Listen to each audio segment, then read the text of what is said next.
Hello, everybody. I'm Skip Elsheimer, and welcome to the AV Geeks Lunchtime streaming show, where we watch old 16mm films from the AV Geeks collection and other places. That last film was Bike Superstars, and this is from the Coronet collection, which we've been scanning for the company that owns Coronet. And this was I don't know what the correct terminology for it was, but basically it didn't have a soundtrack. It was a master print that they kept for insurance purposes, and they would keep the soundtrack separate. So somewhere I'll find the soundtrack to this, and I'll marry the two, and then we'll have a nice 4K scan of this film with a nice soundtrack. But I love it. 70s, bike safety. This film was made for me, so I dig it. This next film is See Better, Healthy Eyes. Something like this. Attached to the eye, there are tiny muscles which can move and turn the eye to look in different directions. Coming out of the back of the eye is the optic nerve. When you see something, your eye sends a message through the optic nerve to your brain. Light coming from outside the eye goes through the lens and strikes the inside of the back of the eye. This part of your eye is called the retina. The retina is the part of your eye that sees things. Light is brought into focus on the retina. What does focus mean? When you see something in focus, you see it clearly, like this. But you may see it out of focus, like this, if your lens is the wrong shape, or your eye does not work right, if your eyeball is too long or too short.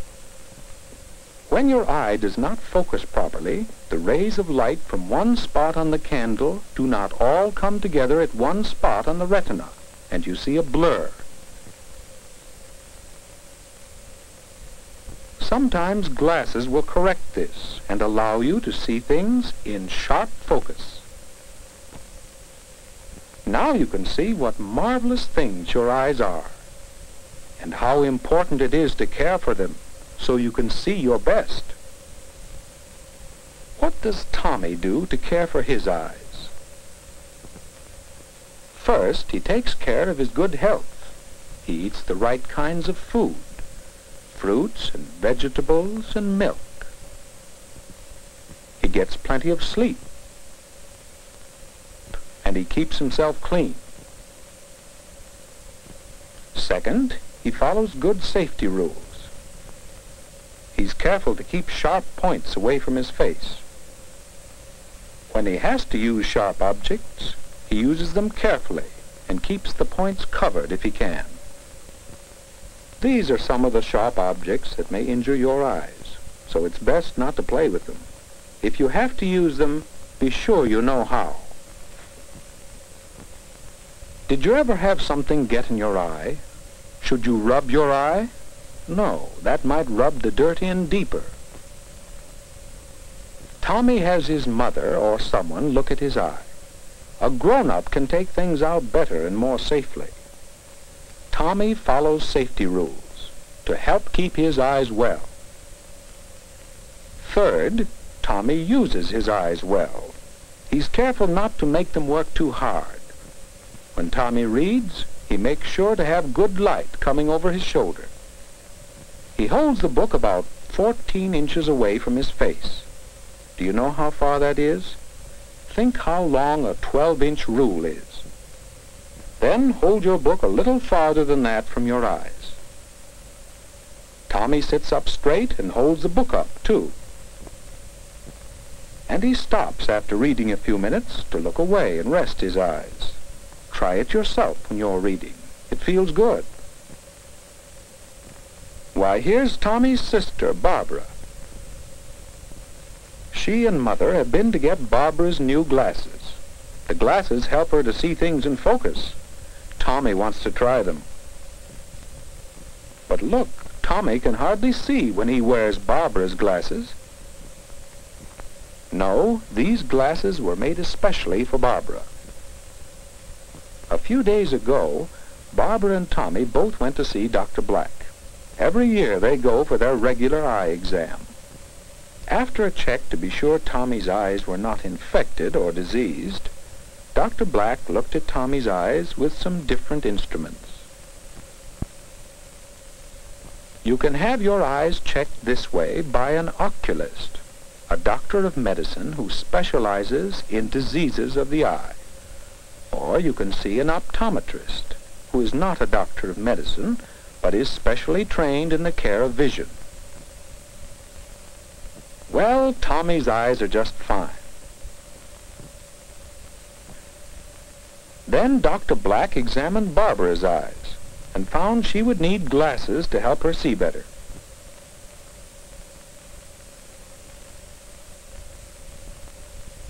Looking through a special kind of spectacle, Barbara tried to read from the chart.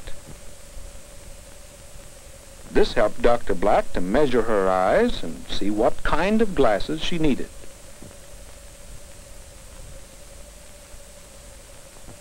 Dr. Black wrote out a prescription for her glasses.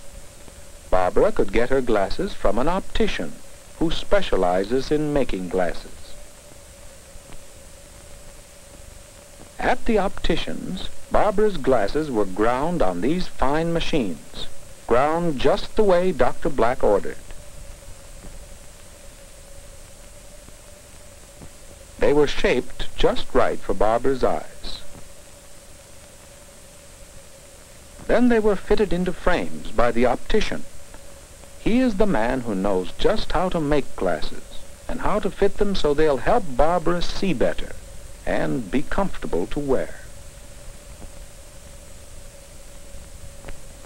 After she had Dr. Black check her eyes again, she came home to show the glasses to Tommy. She'll take care of her glasses and wear them just as the doctor said she should. Now we know some of the ways Tommy takes care of his eyes, so they will serve him. And we'll all take care of our eyes, because they're very precious things. We'll follow good health habits.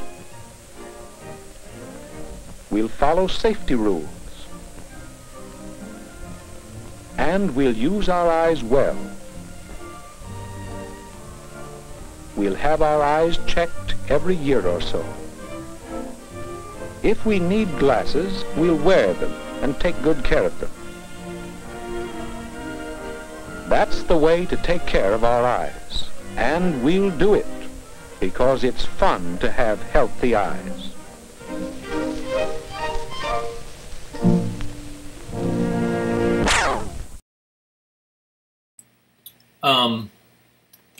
So that was a Coronet film made in 1950, and I was looking up the word Oculus, like I can't find it. Like maybe I'm not spelling it right, but so I've always been confused about who does what, and so an oculist is an ophthalmologist or a optometricist, and it's a dated term. Optometricist,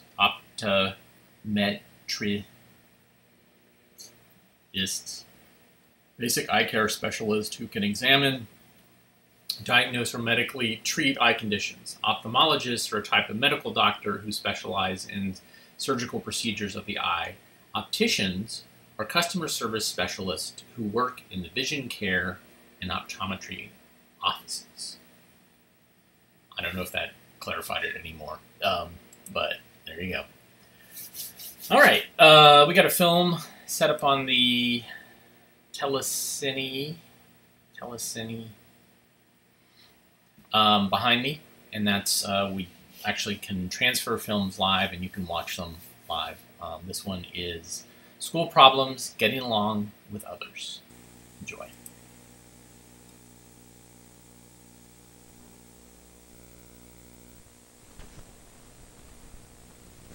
This film is designed for classroom participation.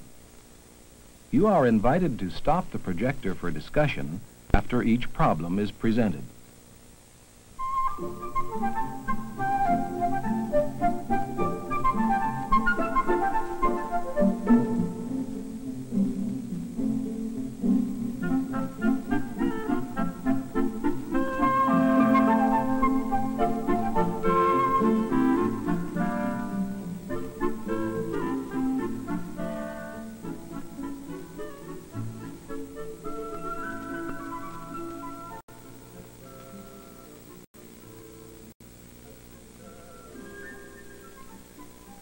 If you were all by yourself at school, you'd never have any trouble getting along with others. But in everyday life, many people work and play together. And sometimes people have problems in getting along with others.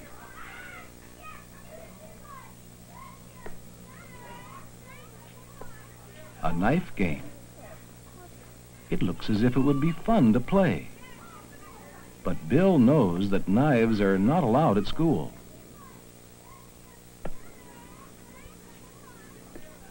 Of course, these boys are not in Bill's room. Maybe they don't know the school rule. Not likely, though. Bill doesn't want to break the school rules or get into trouble. He doesn't want to get anybody else in trouble either. Perhaps going about his own business would be the best thing to do. Uh-oh. Now it looks like somebody could get hurt. Bill wonders what to do. Does he have a responsibility to do anything? If so, what? Let's talk it over.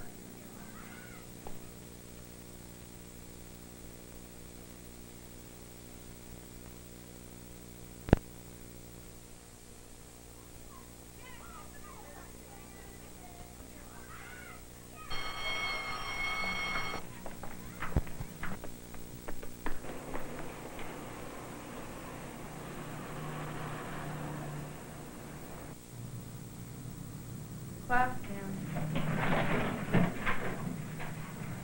Ready, begin. I pledge allegiance to the flag of the United States of America and to the republic. Cheryl is late again. Her father works nights, and she and her mother just don't wake up early in the morning.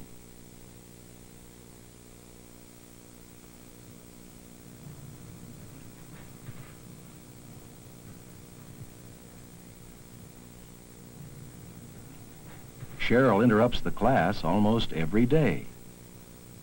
Yet she feels that it is not really her fault that she is late. When Cheryl's problem takes the time of the whole class, it becomes a class problem. Something must be done to help Cheryl. Or is there a way that Cheryl could help herself? Let's talk it over.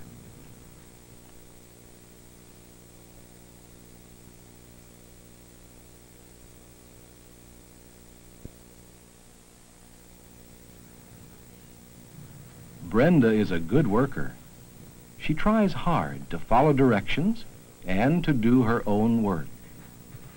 Brenda does have a problem, though, and his name is Darryl. Darryl is always taking things without asking and disturbing Brenda at her work.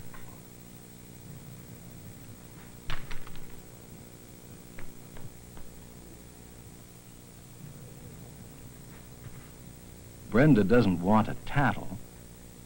Maybe if she ignores him, he won't bother her again. And now, without a pencil, Brenda must do something. What can Brenda do to keep Darryl from bothering her every day? Let's talk it over.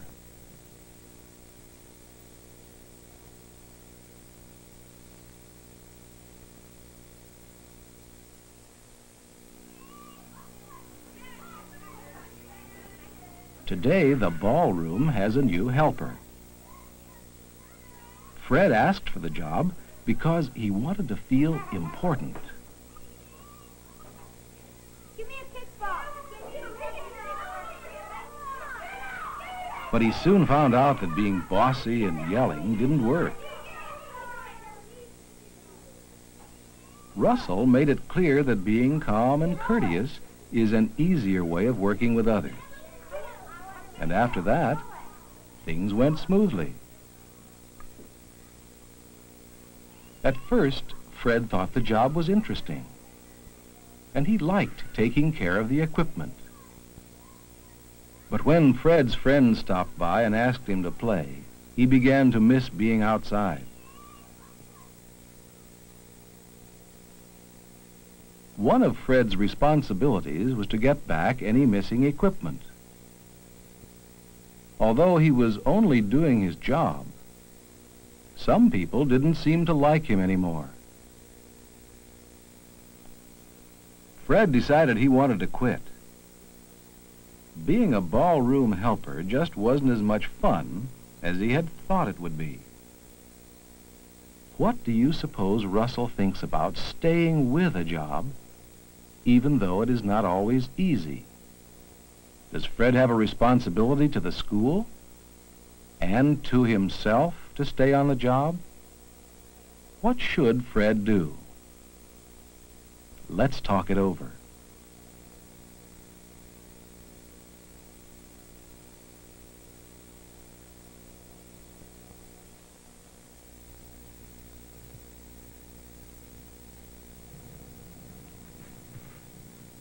Writing is easy for Chris, but not so easy for Robert.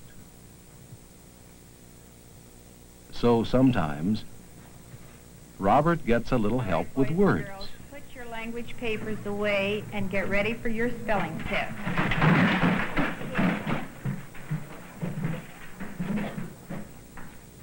Robert is worried about how he will do on his spelling test.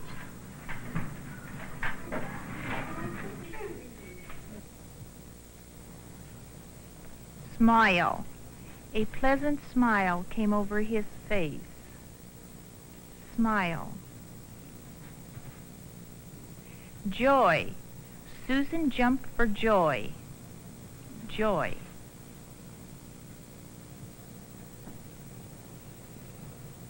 Garage.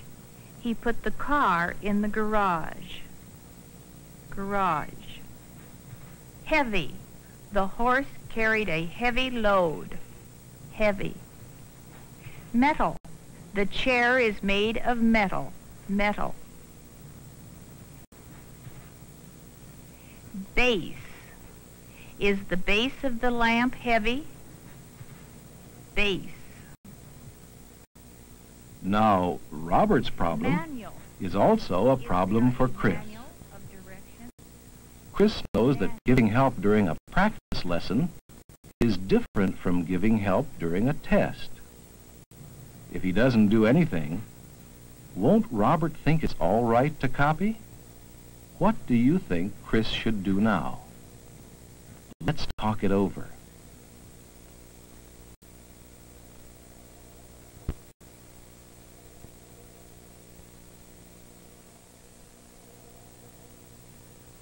Most of the time, boys and girls get along well with each other.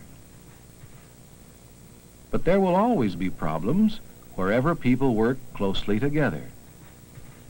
It isn't always easy to know the right thing to do, and it isn't always easy to do the right thing, even when you know it. In your own classroom, perhaps you or others have had problems in getting along. If so, talk about them now with your teacher and your classmates. Talking about problems may help to solve them, and it will help you understand more about getting along with others.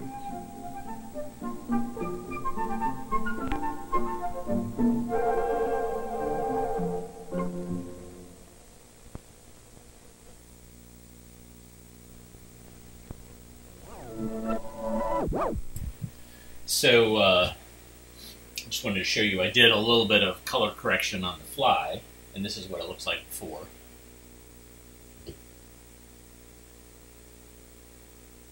That's not so bad. No. Alright, so it was a little reddish, but mostly it was okay. Right. Good. Good to know.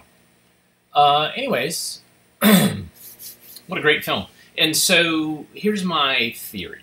I don't know this for sure, but given my experience with 16mm projectors, when you turn the volume on and off, you're basically turning on this little exciter bulb, this little bulb that is, you know, it's like a little light bulb, and there's an exciter sensor that what happens is the light shines through the optical soundtrack, and then the sensor converts that to audio. Well, in some cases, when you turn that on, the amp goes boom, like really loud. And because I've had this happen, like I've done this with where I've done a show and I stopped the projector and turned off this, or turned off the sound. It was like boom. So I'm guessing the reason for that was they didn't want the loud popping sound to disrupt the classroom. That's my guess. I don't know. There might be another reason why, but yeah. I love scenarios like that. I love the little skits of what can we do. They are often called trigger films, in that they trigger discussion, not and sometimes emotional response. So it's like actively trying to get people to think and to be provocative, and it's not a negative thing. So I have a lot of those for kids, for adults, for people in specific jobs. So, all right, let's see what the government supplies after an atomic attack.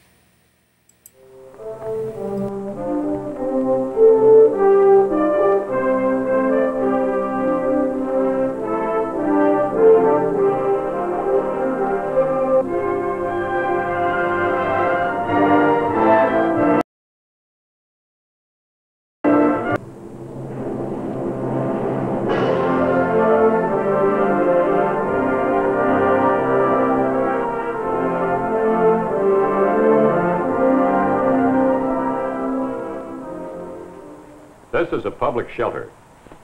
No matter how high its protection factor may be, a shelter must also include the supplies and equipment which are essential for shelter living. To make sure that all properly identified and marked shelters have the minimum supplies and equipment required for survival, the Office of Civil Defense of the Department of Defense has furnished a basic quantity of these essentials. The supplies consist of food, water containers, a sanitation kit, a medical kit, and a shelter radiation kit. Once they have been delivered, of course, these supplies become the responsibility of local authorities. To make sure that they will be available if needed, they should be stored in a safe, dry place, either in the shelter itself or in an area nearby. For a 50-man shelter, these supplies require a storage area of approximately 50 to 75 cubic feet. For a 100-man shelter, approximately twice that much. In other words, these supplies furnished by the federal government require about 1 to 1.5 cubic feet per shelter space. And once they have been stored, the supplies should be checked periodically to make sure that they are still intact and complete. Now, let's see exactly what is included in these supplies. First, let's consider the food. The food which is included in the government supplies consists entirely of a special formula wheat biscuit, or cracker. These survival crackers contain the nourishment required to maintain a reasonable state of health under shelter conditions. The crackers come in sealed tins, which are packed in fiberboard cartons. The government supplies a food allowance at a level of 10,000 calories per person. The larger carton, with 6 tins like this, contains the total food allowance for 7 people. The smaller case, with 2 of these larger tins, provides the same allowance for 5 people. These 10,000 calories, which are provided for each shelter space, would permit, for example, a daily ration of 2,000 calories for 5 days, or a daily ration of approximately 900 calories for 11 days. Even more essential to survival than food is water. To make sure there is an adequate supply of water for each approved shelter, the government furnishes water storage drums. This type drum holds 17½ gallons or 70 quarts of water. Enough drums are furnished to provide 3½ gallons or 14 quarts of water per person. The drums, of course, are shipped empty. They must be filled by the local authorities before being stored in a shelter. Filling is done in accordance with the instructions which are provided in a pamphlet as well as printed on the drum. To prevent leakage, this drum has a double plastic liner. When full, this type of drum weighs about 150 pounds. To assist shelter occupants in the sanitary distribution of water, certain other items are included in the sanitation kit. First, there are plastic cups. Enough extra cups are included in each kit to take care of breakage or overload. Also, there is a rubber tube or siphon like this one. This tube greatly simplifies the problem of dispensing water from the storage drums to the cups. This covers the food and water supplies and the equipment which is furnished to help in their sanitary storage and distribution. But there are other aspects of sanitation which are equally important. In the close quarters of shelter living, contagious disease can be a very serious matter. The best way to prevent disease is to follow proper sanitation practices, not only in the distribution of food and water, but in the disposal of waste. There are 2 types of sanitation kits. Kit 3 is for 25 people.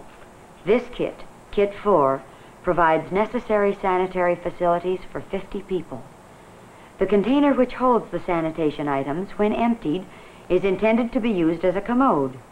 It contains a double polyethylene liner which can be pulled up over the sides. It also contains a plastic seat which fits over the top of the drum. In addition, the kit contains toilet tissue and sanitary napkins. For cleaning hands, there is a waterless hand cleaner. It is used primarily by food handlers and those servicing commodes. Dispense the cleaner with a tongue depressor to avoid contaminating the contents. To prevent odors and inhibit the growth of germs, there is a bottle of chemical disinfectant. Use the chemical carefully as directed on the container. To tie up the polyethylene liner, when it's full, a tie wire is included.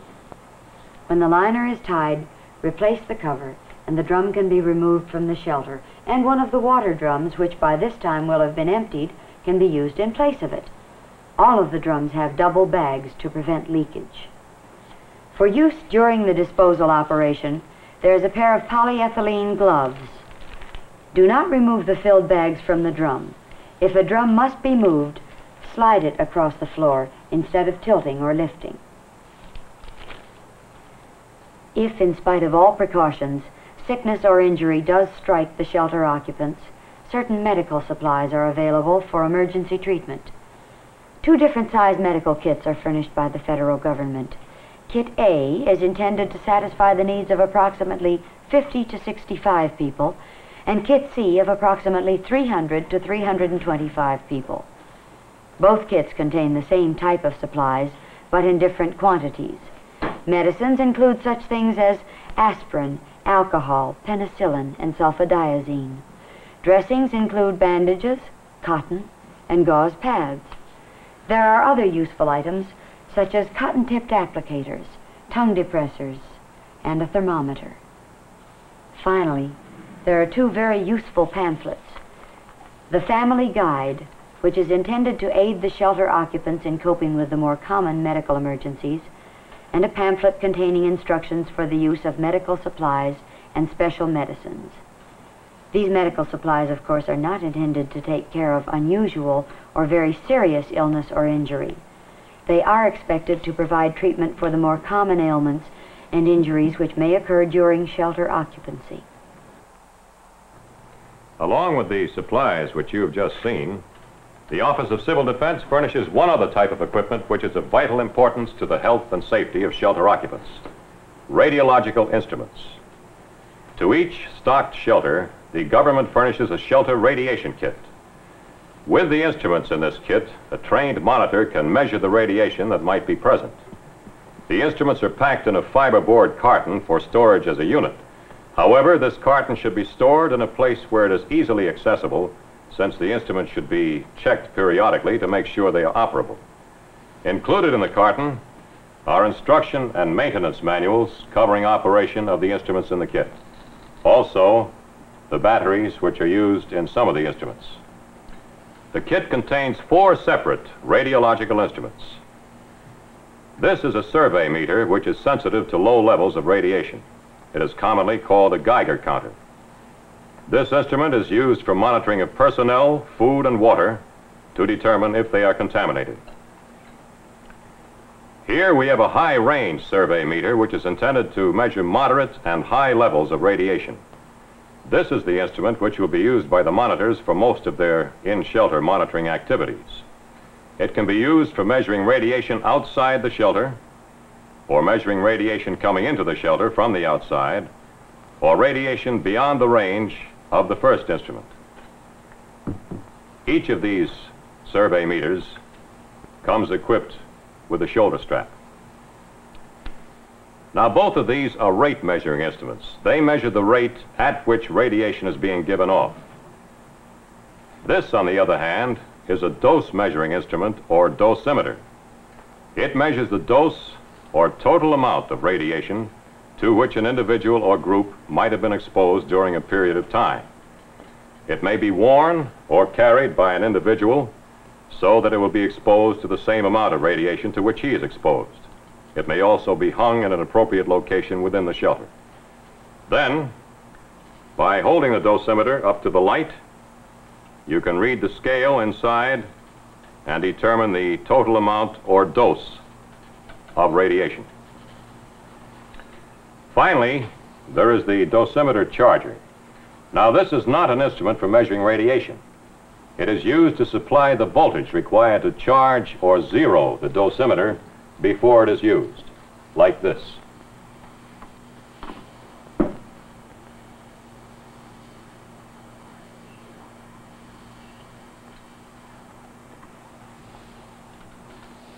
These are the 4 types of instruments included in the shelter radiation kit. They serve the shelter occupants in various ways. This provides a check on food and water which might be contaminated. This one measures the radiation levels both inside and outside of the shelter. The dosimeter enables you to determine what the total amount or dose of radiation is. And finally, we have the dosimeter charger, which is used to zero the dosimeter itself before it can be used. Used properly, these instruments provide information which will be used to keep the radiation exposure of shelter occupants to the minimum. This completes the supplies and equipment which are furnished by the federal government under the Shelter Provisioning Program. 10,000 calories of food per person, enough water storage capacity to provide 3 1/2 gallons of water for each occupant, a sanitation kit to enable the occupants to follow essential sanitary practices, a medical kit with which to treat the more common ailments or injuries, and a radiation kit to provide essential radiological information. Now, these supplies provide the basic necessities for a given number of people during the period of time they may have to occupy a shelter. However, these government-furnished supplies should not be considered a limitation on local authorities. They should be considered a minimum rather than a maximum. Local officials are encouraged to augment these supplies to any extent they may consider desirable and practical in order to provide additional comfort and to make shelter living more pleasant.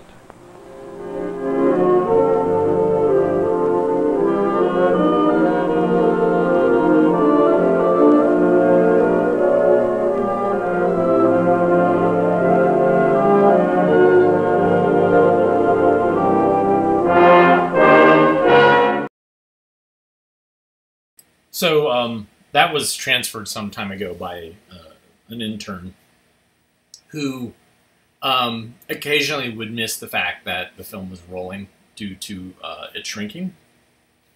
And so occasionally I run across films like this. So the idea of like, why would I use my finger? So basically I use a finger to press the film down on this sprocketed wheel so that it was running through and correctly capturing. Basically, the telecine is set up in a way that it doesn't use the sprockets to move the film through. It uses the sprocketed wheel to see where the sprockets are to trigger. And so if it's beginning to shrink, then you get that kind of waviness. And putting my finger on it helps sometimes. Sometimes it's too far gone. And then we have to use a scanner, which uses a little laser, and it looks at the sprocketed, the perf holes, and it pulses accordingly. So I have some personal experience with those crackers. Some friends of mine used to go exploring in places that they weren't supposed to be, and they were in a fallout shelter, and they found a tin that was filled with those, and they opened it up, and we all ate. They were amazingly, they weren't stale. They hadn't gone bad. It was pretty good, considering that they were probably made in the 60s. And this was in the 80s. And they tasted like graham crackers, except we noticed on the package that it said it contained a percentage of cellulose. And we're like, And basically, we looked it up, and the cellulose was there for fiber, so that people would not get constipated.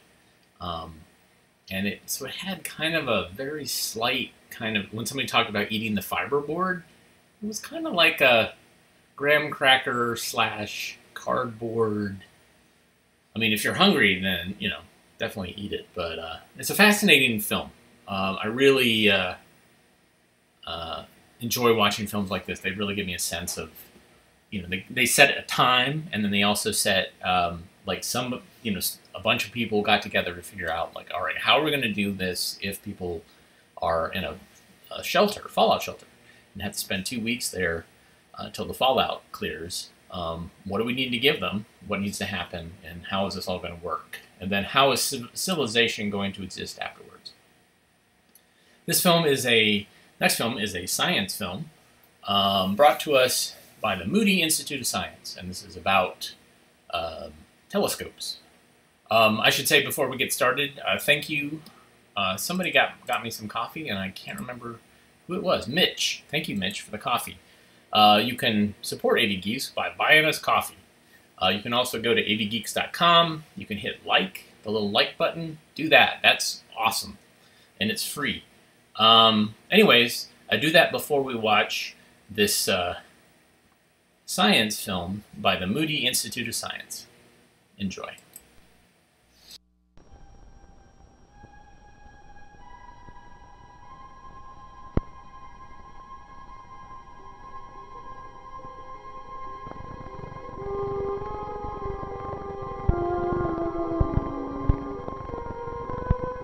Without doubt, the greatest puzzle ever to confront the human mind is the universe in which we live. When and how was it brought into existence? For what purpose? What forces mold and control it? And perhaps most important of all, where do we fit into the scheme of things?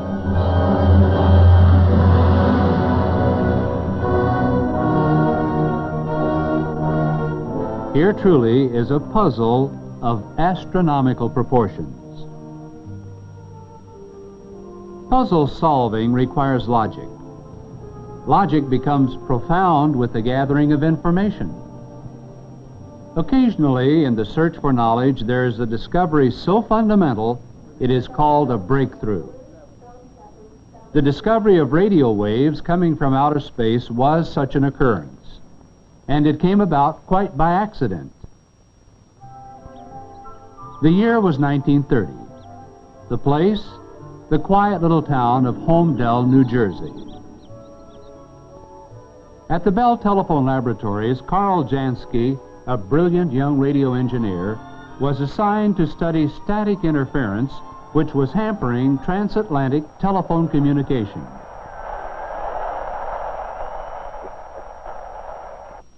In order to study the noise more systematically, Jansky built a large rotating or directional antenna. He dubbed it a merry-go-round. The antenna was connected to a receiver which amplified the signals. The receiver in turn was connected to a graphic recorder. Working with this ingenious equipment, Jansky was able to locate and identify many sources of interference, such as near and distant thunderstorms. But he also noticed a persistent hissing sound which he could not explain. Instead of dismissing the sound as unimportant, Jansky kept accurate records from which he was able to detect the sound's pattern of intensity and direction of arrival. Gradually, Jansky came to a startling conclusion. The interference was coming not from Earth, but from a direction fixed in space, the direction of Sagittarius in the Milky Way. Newspapers carried the account of the discovery, but no one seemed to sense its real importance. So Jansky's reports were filed and forgotten.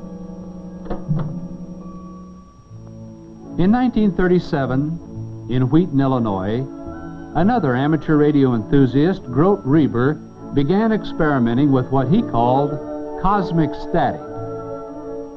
Intrigued by Jansky's earlier reports, Reber decided to find out more about these strange signals from the Milky Way.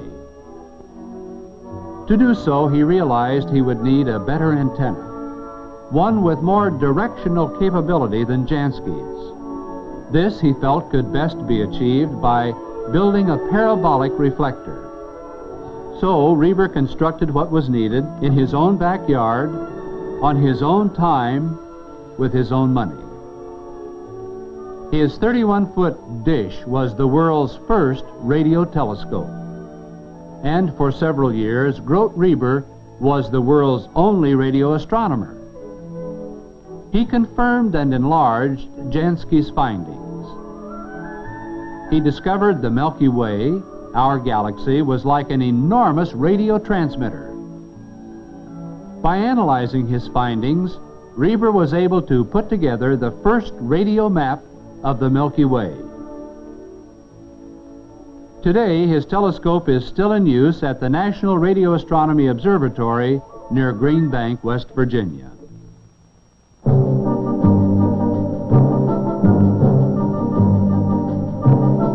In the few short decades since World War II, radio astronomy has exploded in fantastic growth. Literally hundreds of radio telescopes have been designed and deployed around the world.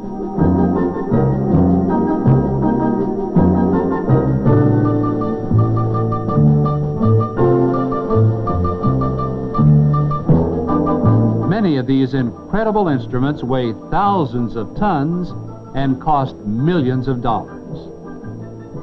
They are so versatile they can be used to track satellites, bounce beams off the moon, and pick up signals from the outer reaches of space.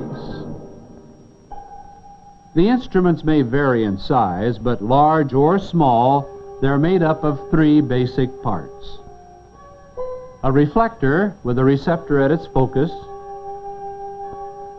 a receiver, and a recorder. The reflector collects radiation from the region of the sky to which it is pointed. The receiver amplifies and measures the radiation, and the recorder produces a permanent record of the observation, usually in two forms simultaneously: on a graph and on magnetic tape. But for all their power and precision, you may still be wondering why radio telescopes play such an important part in our attempts to understand the universe. Well, to answer this question, we need to become familiar with the electromagnetic spectrum, and that's not as difficult as it may sound. All matter in the universe radiates or emits energy. The electromagnetic spectrum shows the scope or range of this energy, both in terms of its frequency and its wavelength.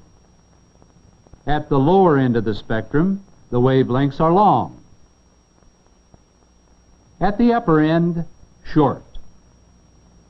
The narrow white strip represents energy we can see with our eyes and is therefore called visible light. The radio section of the spectrum is a range of wavelengths 10,000 times greater than that of visible light. Attempting to understand the universe by using just the visible light section is like trying to understand baseball by watching the action through a crack in the fence. By contrast, radio astronomy has opened a huge window to the universe. Looking through this window, we are discovering things we didn't even know existed. For example, radio telescopes revealed a strong source of radiation in the constellation of Cygnus. Star maps showed absolutely nothing at that particular position. So coordinates were sent to Mount Palomar, and the powerful 200-inch optical telescope was pointed at the spot from which the radiation was being received. For several hours, it tracked an apparently empty section of the sky. A photographic plate was exposed. When the print was developed, the astronomers realized they were looking at something they had never seen before, something they would never have known even existed except for radio astronomy. A galaxy undergoing a violent explosion. They called it Cygnus A. The Crab Nebula is the result of another dramatic event. It was once a star which came to a violent and spectacular end. For 6,000 years, the light from the explosion traveled through space and finally reached the Earth on July 4th, 1054 A.D. It was observed by Chinese astronomers. To them, it was a new star which glowed more brightly than Venus in the early morning sky. In fact, according to their records, the new star could be seen in broad daylight. For 23 days, it was the brightest object in the heavens except for the sun, and then it faded and disappeared. Today, when we point our telescopes to that place in the sky, we see the starkly beautiful Crab Nebula, the expanding remains of that guest star once observed by Chinese astronomers. In the center of the Crab Nebula is a small but extremely dense object, a neutron star, a pulsar. In 1967, working together at Cambridge University, Professor Anthony Hewish and his assistant Jocelyn Bell picked up a signal from outer space that pulsed with eerie regularity, and for which they could not account on the basis of anything known to astronomy. Because the signals were coming in short bursts or pulses, the new source of radiation was called a pulsating radio source, or pulsar for short. Since that historic moment, over 100 pulsars have been located, all thus far in our galaxy. It is believed they are formed from the collapsed remnants of supernova explosions. They are extremely dense. They have intense magnetic fields and small diameters, only about 12 miles or even smaller. But 1 teaspoonful of a pulsar would weigh 700 million tons. At such a density, the Earth would be only 432 feet in diameter. And the Earth's entire population could be squeezed into a single drop of water. As they rotate, pulsars seem to generate beams of directional energy that sweep out across space like a lighthouse beacon. As the beam hits the Earth, it appears on electronic equipment as a pulse. It has been suggested that pulsars might be used as navigational beacons in spaceflight. But out there in space, beyond the pulsars, even beyond the galaxies, are other celestial objects recently discovered through the window of radio astronomy. To the best of our knowledge, these objects are the most distant things in the universe. They are called quasars. The word quasar comes from quasi-stellar, something that looks like a star but isn't. What is a quasar? We do not know. What we do know is that quasars are the brightest and the most remote objects known to man. The Milky Way has 100 billion stars, many of them brighter than the sun. But according to recent estimates, one quasar is 200 times as bright as the entire Milky Way galaxy. Whatever they are, quasars seem to be at the very edge of the universe, traveling away from us. And the farther away they are, the faster they seem to be traveling. In fact, the entire universe seems to be expanding, all of which supports the theory that at one time, every bit of matter and energy in the universe was concentrated in one place. In other words, there is strong evidence to support the belief that the universe had a definite beginning. Now, if the universe did begin with a cataclysmic explosion, the radio waves from that explosion should still be in existence. They would be of predictable wavelengths and intensities, and they would be uniformly distributed throughout space. Radio waves meeting those requirements do exist. The task of science is to take all the bits and pieces of information which come from every area of research and fit them into a meaningful whole. It's very much like solving a puzzle. Radio astronomy is playing a vital part in helping to solve the puzzle of the universe. The farther out into space we look, the farther back into time we go.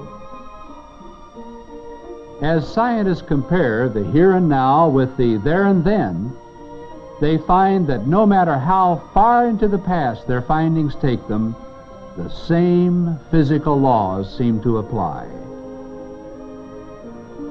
Over the mantel of the fireplace, outside the office Albert Einstein occupied at Princeton University, are these words: God is very subtle, but he is not malicious. Einstein would have us remember that it takes tremendous effort and dedication to understand something as complex as the universe. But we can come to that understanding because of the order, the unity, and the harmony we find there.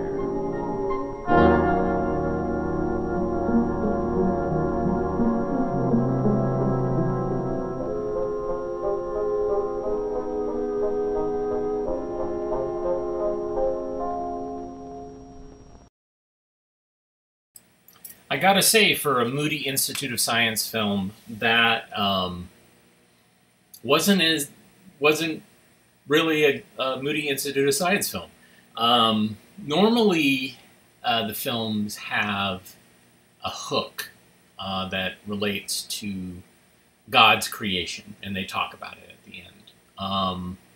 Some of the Moody Institute of Science films are actually are sermons, and so you have some science stuff that shows some science footage, maybe an experiment, Then Dr. Erwin Moon sits down with the Bible and starts talking about Scripture and about Jesus. And that's how he got started, is he was doing science experiments and touring around different churches and using the science experiments and the interest in science to bring people into the church, so then he could, basically witness to them. The Moody Institute of Science films got edited down and distributed to schools to take advantage of the National Defense Education Act that came out after Sputnik launched, and the United States is like, oh man, we're getting behind in science and math, so we need to get all our students educated. And so Moody Institute was like, yeah, well, we can make these science films and we can edit them down. And instead of talking about Jesus, we'll just talk about God, because most people in the United States believe in God. The Catholics and the Jews, and so yeah, we'll be covering our bases with that. But a lot of those films that deal with animals are constantly taking a jab at evolution. This one was really interesting because I was expecting at the end to when they were talking about evidence of the Big Bang and talking about, well, there should be radio waves that represent that. I was expecting them to say, and there aren't any, because God created, blah, blah, blah, blah. But they didn't.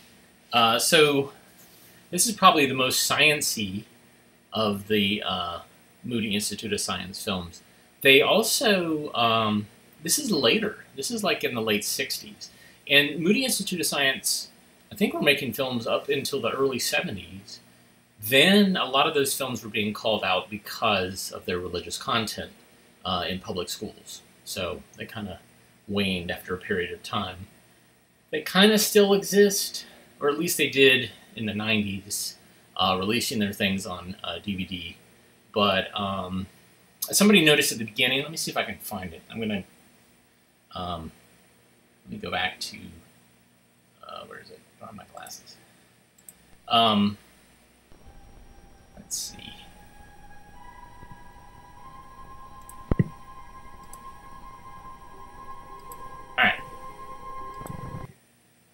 All right, so you can see in the center there is a hole under universe, and that is what we call, that's a perf puncture or a sprocket puncture.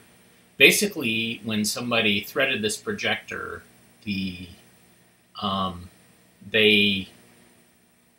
didn't do it right, and so the little sprocketed wheel that it clamps down onto the sprockets, clamped down in the middle of the film and punched a hole in it. And that is regrettable. But it happens. Usually a teacher who doesn't quite know what they're doing doesn't hear that sound, and like that doesn't sound right. That's what happened. And people ask me advice for what projectors to get and projectors. I'm like, just pick one brand of projector, one model of projector, and learn it, and learn what it's supposed to sound like when it runs right, and when it's running wrong, you immediately will know. You'll hear, like, that doesn't sound right. It sounds like that lost its loop, or yeah, it sounds like it's taking up weird.